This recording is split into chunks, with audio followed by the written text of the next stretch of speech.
Hi folks. So was going to go out. It's a lovely day out there. I know the sun's been shining all day, all morning. It's not cold. It's not like warm or hot or anything necessarily. I mean, I've been out in the garden, but it's not like a nice hot sunny day or anything. But it's not cold either necessarily. It's not, what's that? I guess you could walk around in a t-shirt, whatever, but I think most people have probably got a jacket or something. But anyway, thing is, basically it's not a bad day. Do you know what I mean? So, and it's a kind of day that I would enjoy and love to be out in normally and everything. But anyway, I just didn't feel like it.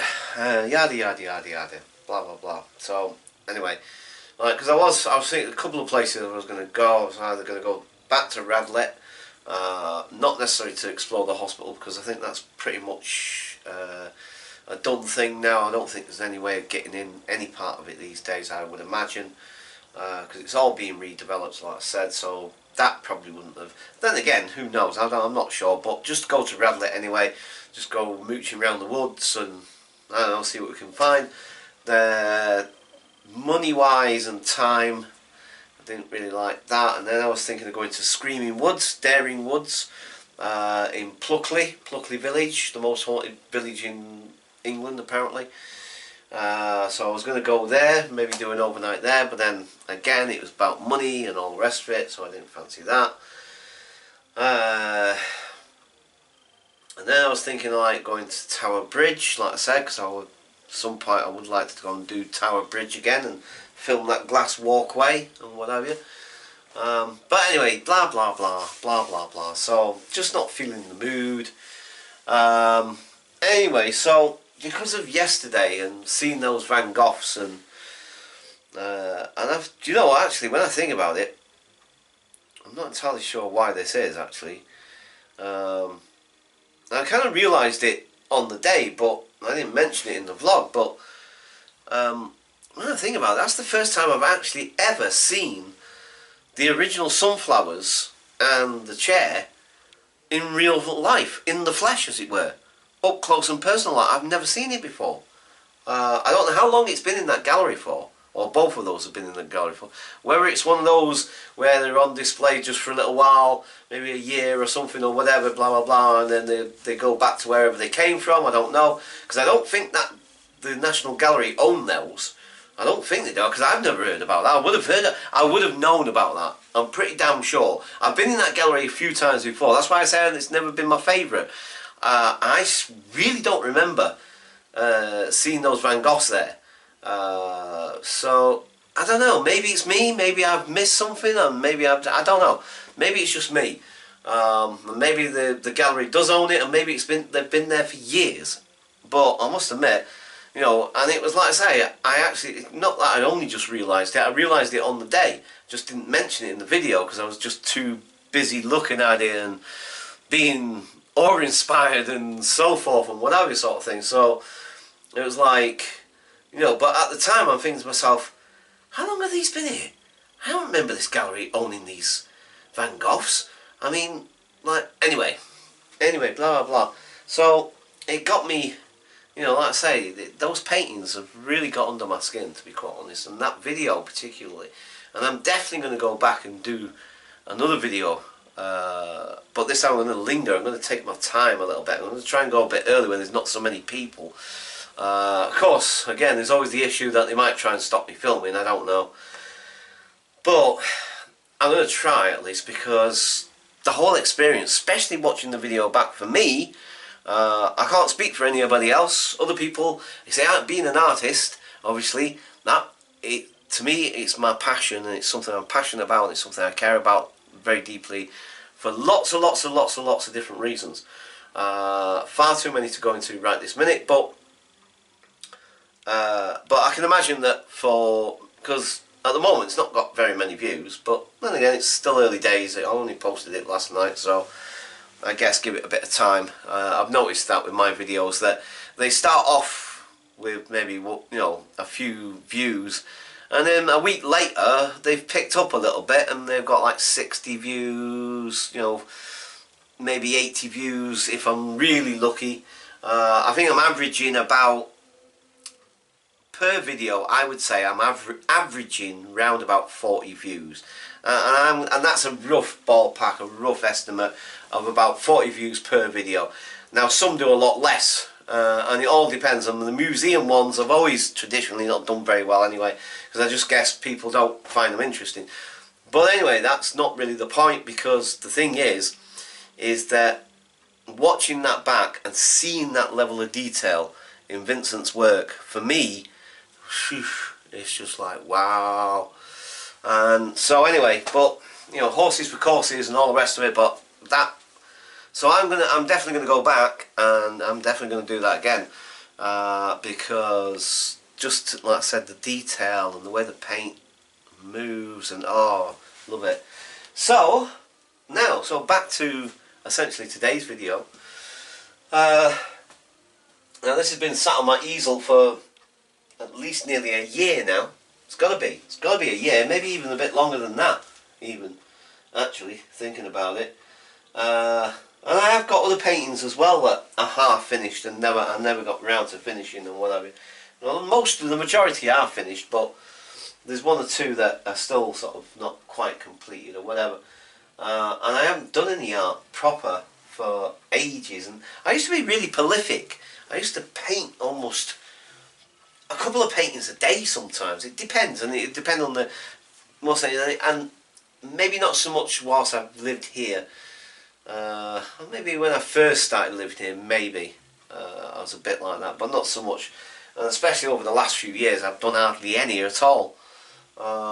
Just one or two here and there, one a month or something if I'm lucky, sort of whatever. Anyway, yeah, I must remember as well, when I turn away from the camera, I've noticed that my voice drops off quite considerably. So I'll have to try to remember to, when I'm talking to you guys, always try to face the camera as much as possible.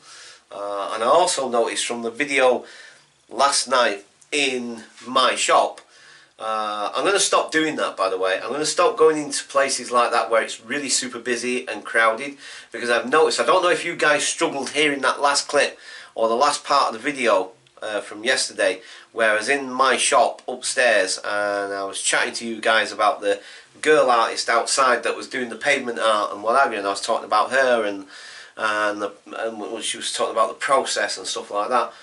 And like, you know, I was struggling to hear what I was saying. Do you know what I mean? Over the ambient noise. It's amazing how this camera picks up ambient noise. It seems to pick it up better than it picks up me speaking to the damn thing. Do you know what I mean? And I noticed also that when I'm behind the camera, my voice sounds louder than it does when I'm in front of the camera. Which again I find kind of interesting, because I think like, well, that must mean that the mic is on that side where the flip screen, this is the flip screen, where my hand is.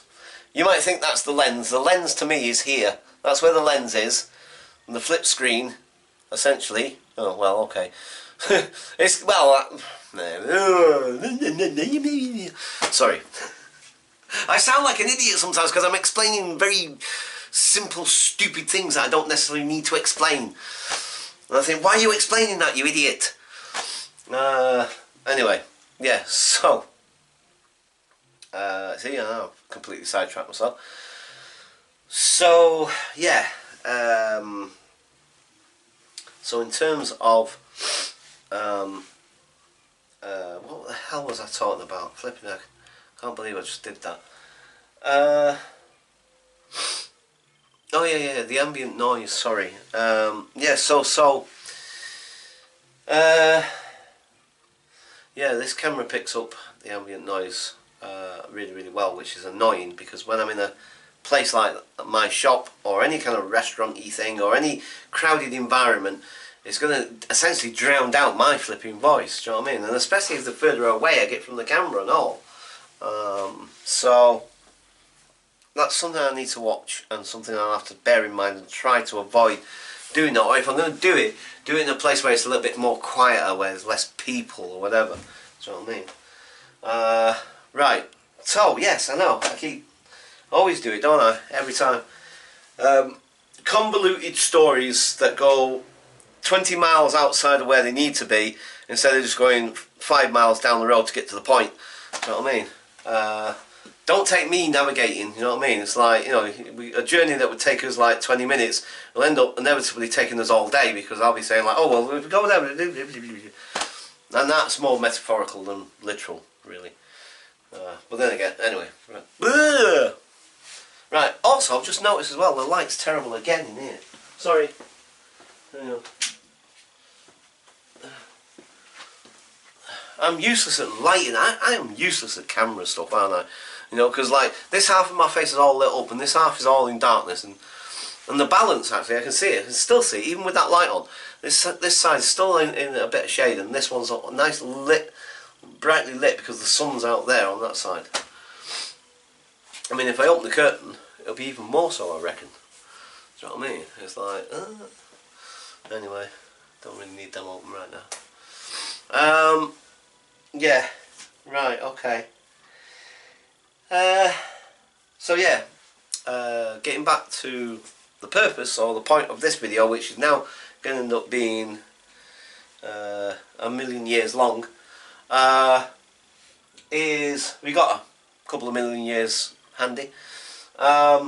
So process. So this painting's been sat here for a long time, and every time I see it, maybe not so much these days, but almost every time I see it, and especially when I first kind of left it for a little while, a few weeks, whatever, I feel so bad about the fact that I'm not getting on with it. I'd feel really, really guilty, and I'd feel like, and I'd try and push myself to, come on, you need to finish it, because I hate leaving it unfinished.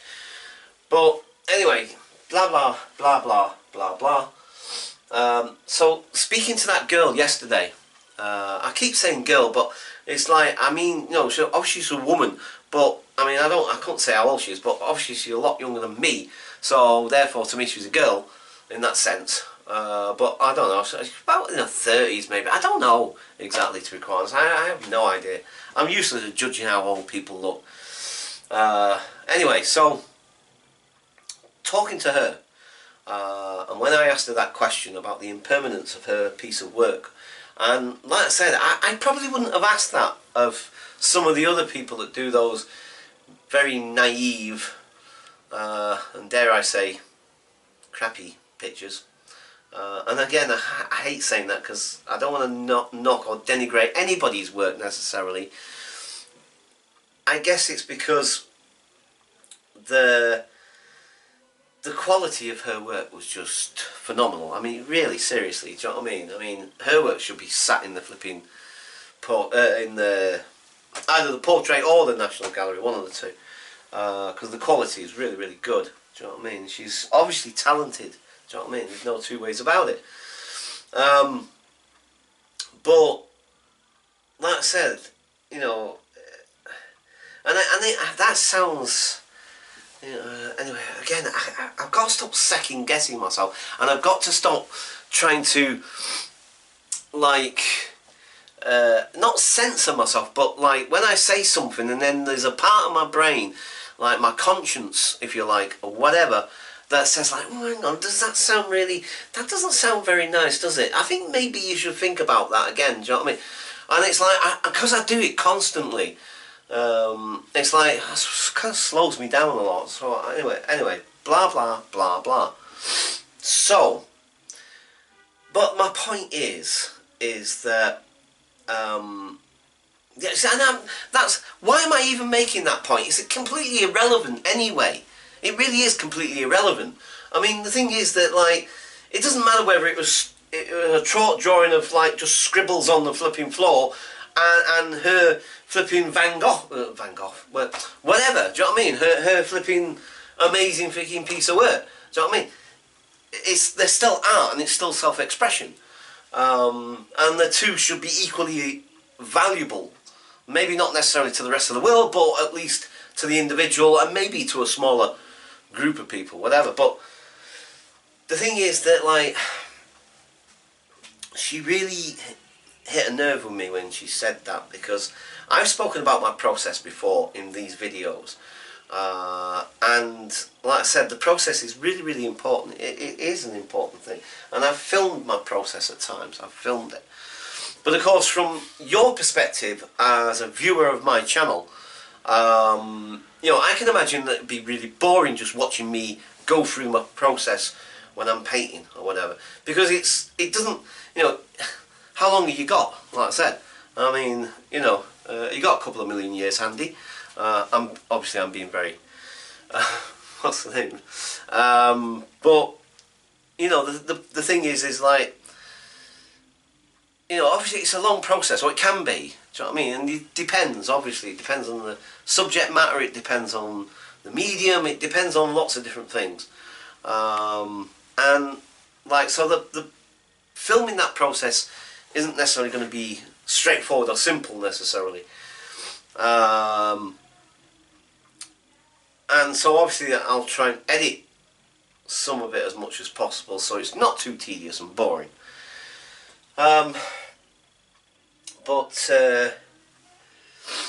Oh sorry, this cold is still with me. This cold is still getting to me. My nose is getting all, sorry, all doofo again. But yeah, so it was really interesting what she said, and really blew me away. Well, yeah, kind of, I suppose, in a way. I think the whole of that yesterday, the whole of yesterday, really, everything combined, work, Kev, everything, but particularly those moments, I think, for me, on a personal level, when seeing those Van Goghs and talking to that girl outside about her art, and how she had just come to the acceptance that, like, yeah, I've put all this effort and all this work into this amazing piece of artwork that's going to be gone tomorrow, and nobody's ever see it again. Do you know what I mean? And that really blows my mind a little bit, because, like, to me, art, and like I said about the Van Gogh paintings, I mean, if we lost those paintings, oh, actually, I didn't say this. I had a conversation with myself about this. Yes, I do talk to you. See, and that, yeah, there we go again. See, I'm going to go off on another tangent, aren't I? Talking to this camera, and essentially to you guys, essentially, because I don't have any other outlets, like I said. I very rarely have, apart from when sometimes I see Kevin, we can have a good chat about stuff, and I love that, because then we can have a, you know, we can set the world to rights, and we can sit there and we can talk about life, the universe, and everything, and I love that. Do you know what I mean? I absolutely love it, because one of the things with me is that you guys have probably sussed and realised is that I love to talk, and I love conversation, and I love stimulating conversation, and I love intellectual conversation, because I guess that's who I am. Do you know what I mean? And when you're starved of it because you don't have anybody to talk to, apart from when you go to work, and the only things that they want to talk about is work related or whatever. Do you know what I mean? It's like, and you really, obviously, you can't have a deep, meaningful conversation about life, the universe, and everything with your work colleagues necessarily, because you just haven't got the time. But so basically, I'm starved of it. So that's why I talk to myself a lot and have conversations with myself out loud. Do you know what I mean? I'll do it in the street at times and all. I probably look like a loon, but oh well, what can I do? Do you know what I mean? I can't help it. It's like, it's a need. Do you know what I mean? It's a need in me to talk. Do you know what I mean? I need to talk. I need to convey ideas and things that are in my head, and that I pick up from other sources and other people and conversations I have, and to pass that information on. That's just the way I am. Do you know what I mean? And it's just, you know, and like I say, it's a really strong, powerful need. But also I have to balance that with, like Kev, I also like to have my own space, and because I've been so used to being on my own for virtually all of my life, and so I don't like having too much people around me for too long. Do you know what I mean? I also need that space where it's just me. Do you know what I mean? Because I can't really handle too much of people for too long. Do you know what I mean? So it's a balance, and it's finding that balance, and it's not always an easy balance. But yeah, so like I said, see, I've done it again. I've gone off in the tangent somewhere. Can I find my way back? But yeah, so yeah, try and just bring it. I've probably missed something, I'm sure, but never mind. But that girl artist, that female artist,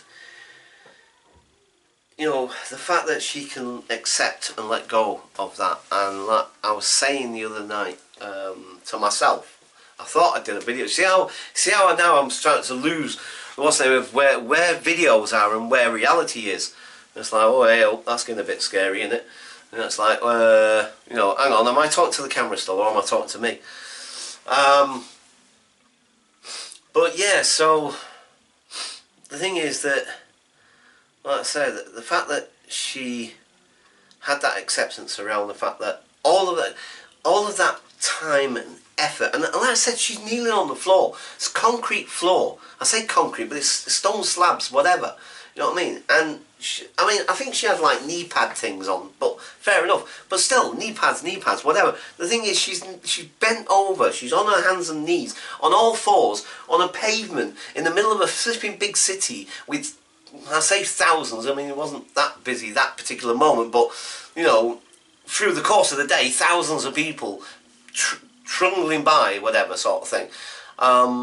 You know, the amount of time and effort and physical, what's that? Not just in terms of the mental and emotional commitment and whatever you give to that piece of work, but just the physical side of it.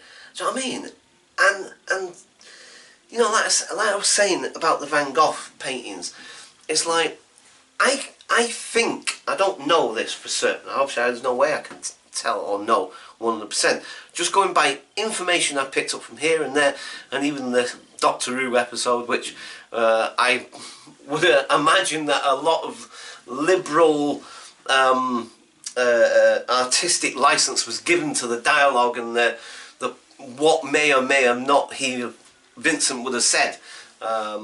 It's a Doctor Who episode where they go and see Vincent Van Gogh. Anyway, blah blah blah blah blah. But the thing is that there's a bit in that where, like, I forget the what's the name, but he's about to either destroy or paint over one of the most, and I forget which one it was. I'm not even sure if they actually showed, or you just get a glimpse and it's alluded to as to what.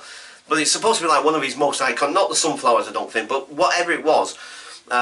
Because like he was saying to the doctor's assistant, oh, I'll paint you this, and he was, oh, I'll grab this old piece of canvas here. In other words, to him, his artwork obviously didn't have the same significance that it has to us right now. Do you know what I mean? Vincent van Gogh's artwork has amazing, I can't even find a word to describe it, but has such amazing value, not just in terms of the monetary side. Obviously, I'm not talking about that. I'm talking about just in the terms of like what it means to us as a society, as in the world in general. Do you know what I mean? And what those pieces of work mean.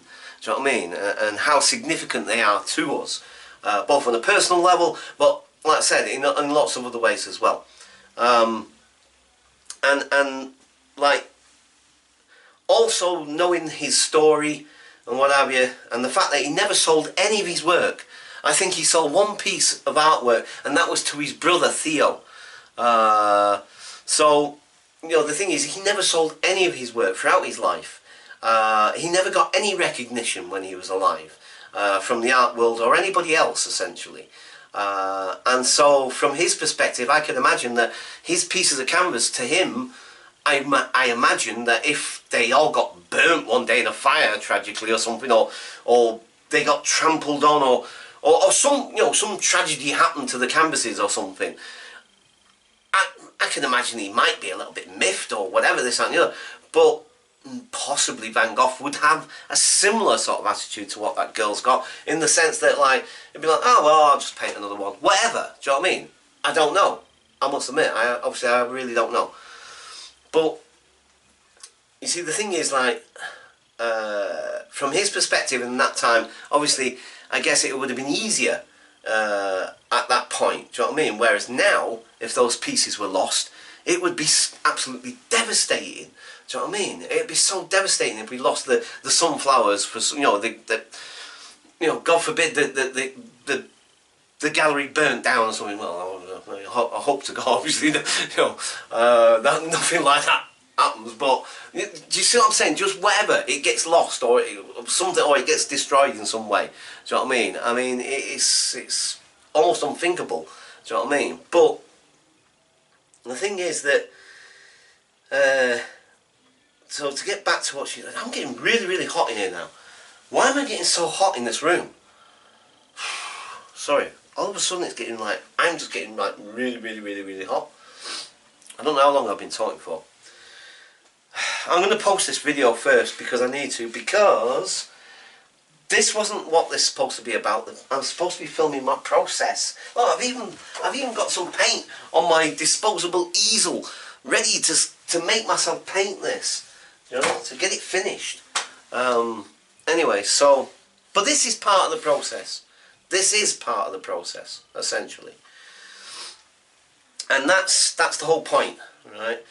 Is that what she said, and when she explained it to me, because I said to her, I asked her, I said, can I ask you one question? I said, and I said, basically, it says, well, I can't remember the exact phrasing now, how I phrased it, but something on the lines of, how does it make you feel to know how impermanent your piece of artwork is, that piece of artwork that you're doing there? How does it make you feel to know that it's not going to be there tomorrow? And then she explained to me, like I said, and she's, you know, the acceptance around it, and do you know what I mean? It's kind of like, yeah, well, you know, blah, blah, blah, and I forget all the other things, but the thing that she said the most that really, really struck a chord in me was when she spoke about the process. Because she says the most important part, she says, is the process. Do you know what I mean? That's the most important part. It's not the finished article, it's not the painting or the drawing itself, it's the process. And that really hit me. It hit me like somebody just rung a bell in my head and dong. You know what I mean? It was like, whoa, freaking heck, holy moly. And that's absolutely right. And it goes to like, it's like a Buddhist philosophy almost. Like part of the Buddhist philosophy is this, where we have to let go of our need for attachment. Attachment to material things and so forth. I mean, even talk about attachments to one another, but personally I'm not so sure about that. I mean, human beings are human beings and we need those attachments. I think they're extremely important for us. But anyway, again, I don't want to get into the Buddhist philosophy thing. That's just a little side thing. But what I'm saying is it's a tenet of that, in the sense that, because like this acceptance thing, you know what I mean? You accept and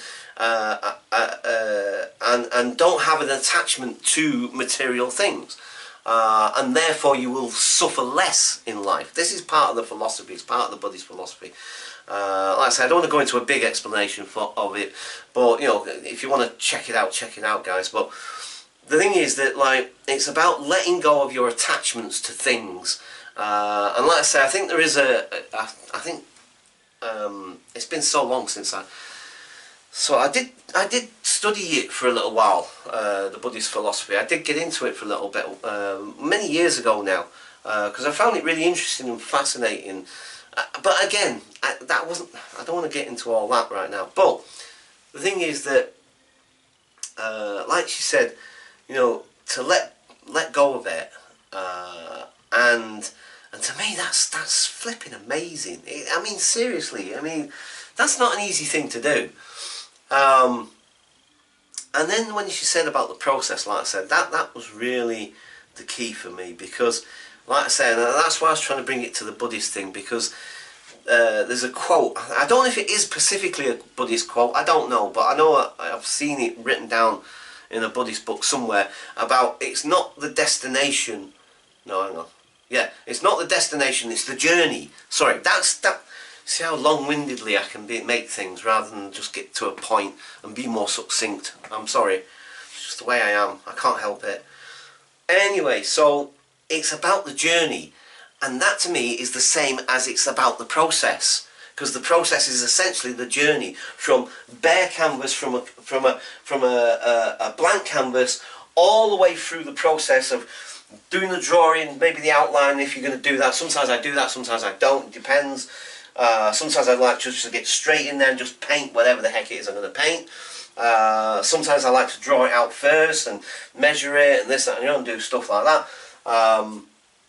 But it's about all of that. It's all of the it's the preparation. It's getting the paint ready. It's getting the easel ready, and then for me, also part of that process is the cleaning up afterwards. And again, that's something that she mentioned when she said, like, tomorrow I've got to come along, I'm going to have to clean all this off, because maybe I don't know. Again, I don't know what the rules are. I know that they allow artists, street artists, to come along and paint on those pavements outside of the National Gallery.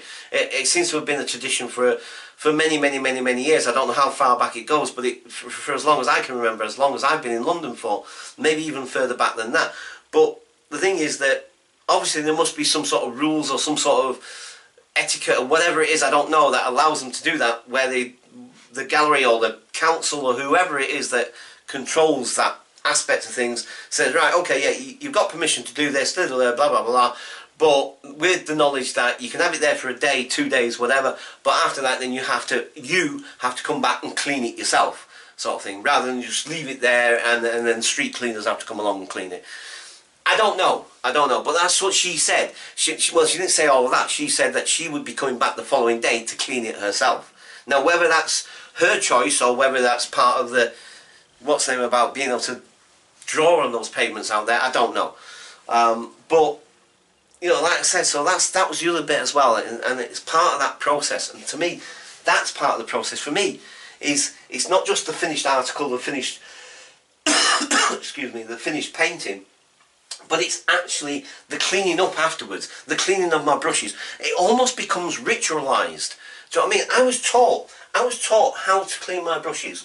And I picked up lots of different tips from other fellow artists, from art teachers, from books, from videos, from films, and all sorts of stuff. And one, I forget where I got this tip from. In fact, it might even been a painting decorator that taught me this. I can't remember specifically where I picked this up from. But a little tip about cleaning your brushes.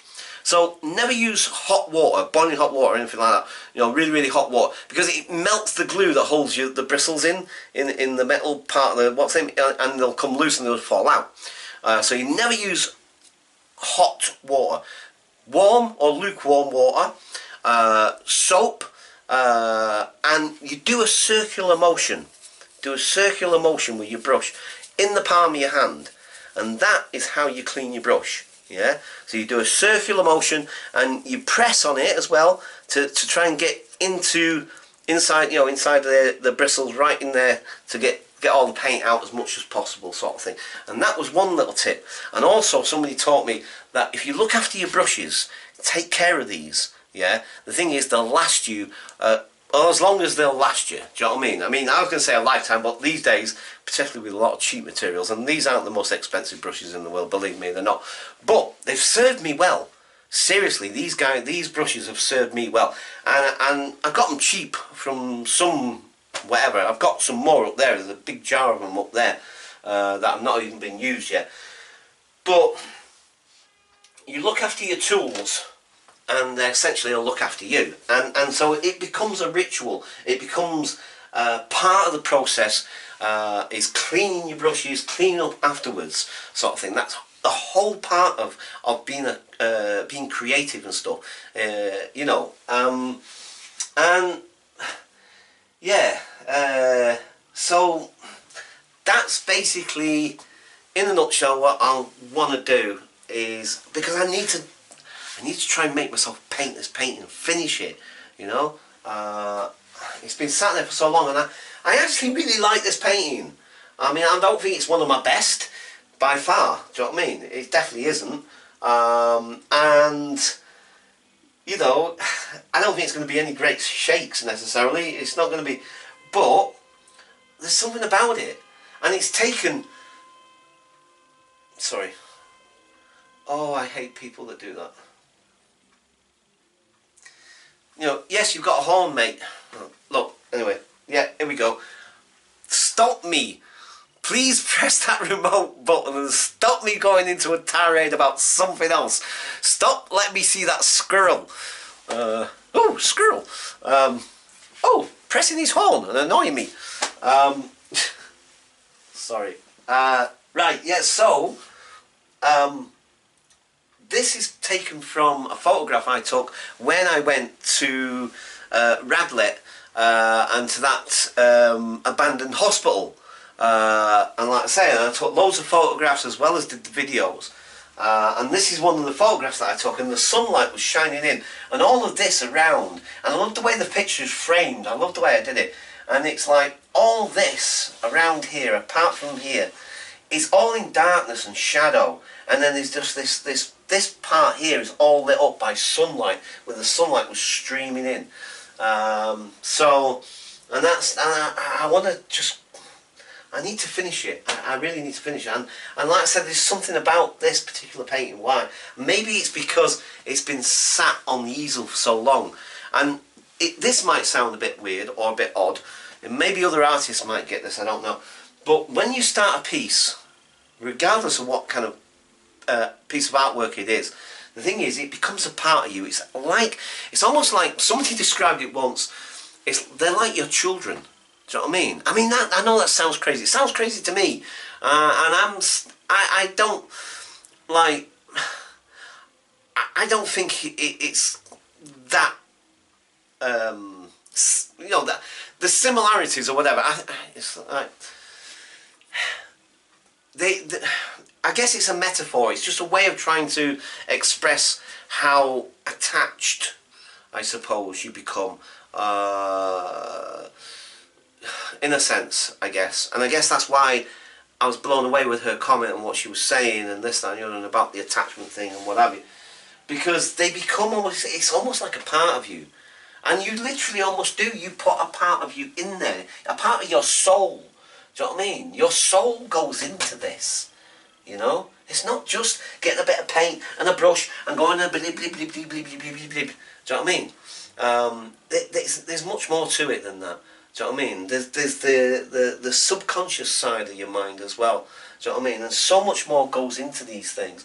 And I think that's why, I guess, some artists become really, really amazingly famous and so forth and this, that and the other, and some don't, maybe. I don't know. And that's just me spitballing about that. I have no idea. And that's, again, a whole different thing. But the thing is that, like I said, the thing is that, you know, you put a part of your soul in there. Do you know what I mean? One way or another, and it becomes a part of you. And some paintings, like I said, and some drawings or whatever, you feel more attached to than others. And for some reason, this one, I really like this painting particularly. Not because it's, like I said, not because technically it's well painted or drawn or whatever, or well executed, and then it's like a photograph, or it's like flipping the best thing since sliced bread or whatever sort of thing, blah blah. But I don't know, there's just something, and I can't, like I say, it goes back to what I was saying the other day. Sometimes words are completely and totally inadequate, and at least for me. And I find it extremely difficult sometimes to convey just exactly, because, like, that's the other thing as well. I had a little bit, another epiphany last night as well, about an emotional disconnect.